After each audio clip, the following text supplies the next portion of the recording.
আসসালামু আলাইকুম। কী ভাবছেন কোনো ভিআইপি কোনো 5 স্টার হোটেল? জি না, এটা হচ্ছে আমাদের জয়দেহি বাস স্ট্যান্ড এবং জয়দেহি বাস স্ট্যান্ডের যে সর্দার টি স্টল, আমরা এখন বসে আছি সেই সর্দার টি স্টলে। আর এইখানে আপনি পাবেন গরুর দুধের চা, পাবেন পোড়া রুটি সহ ভিআইপি যে মালাই দুধের চা, সেটা আপনি এখানে পাবেন।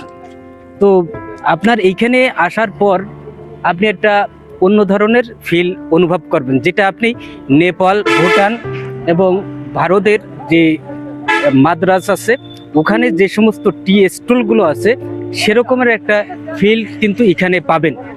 তো আপনি যদি মনে করেন যে এখানে এসে এক কাপ দুধ চা খাবেন, তবে আপনি এখানে আসতে পারেন এবং এখানে বসে সুন্দরভাবে চা খাইতে পারবেন। তো আমরা এতক্ষণ আপনাদের এই টি স্টলের অনেক নাম এবং সুখ্যাত সব কিছুই বললাম। এখন আপনাদের আমি দেখাবো যে এই টি স্টলের যে টির যে স্বাদ, সেই স্বাদ। তো ভিডিওটি যদি ভালো লাগে অবশ্যই আপনারা শেয়ার করবেন, লাইক করবেন এবং কমেন্ট করবেন। এবং আমি এই যে টি স্টল এখানে যারা চা খেতে আসে তাদেরকে আমি একটু সাক্ষাৎকার নেব যে আসলে এই চা কীরকমের।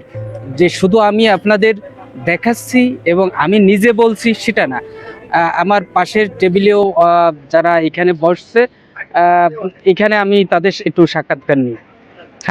ফ্যামিলি সহ আসতে বাধ্য হবেন। এই জায়গায় যে চা, এই চা খাইলে ফ্যামিলি সহ পরবর্তী দিন ফ্যামিলি সহ নিয়ে আসবে, স্ত্রী শালি সহ একসাথে আসবে। জি, আলহামদুলিল্লাহ খুব ভালো, সবাই প্রশংসা করতেছে। আপনারা খেয়ে দেখেন, আসলে আপনারা প্রশংসা করবেন ইনশাল্লাহ, এবং সামনে আপনারা পরামর্শ দেবেন। আমি তো নতুন, আরো ভালো বানানোর জন্য চেষ্টা করবো আপনাদের। আচ্ছা, তোমার এই যে চা, এটা কি আসলে গরুর দুধের চা না মিক্সড কোনো পাউডার?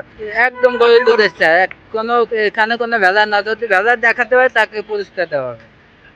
আপনারা শুনলেন যে এটা অরিজিনাল খাঁটি যে গরু, সেই গরুর দুধের চা। আর এটাই কোনো প্রকারের ভেজাল নেই। আপনারা নিঃসন্দেহে গরুর দুধের চা এখানে এসে খেতে পারেন। এবং আমি আশা করি এই চা খাওয়ার পরে আপনি আসলেই ভালো বলবেন। আমি বাবুরহাট থেকে জয়দেহি বাস স্ট্যান্ড থেকে শেখ ফুরকান মাহমুদ। আবারও দেখা হবে অন্য কোনো ভিডিওতে।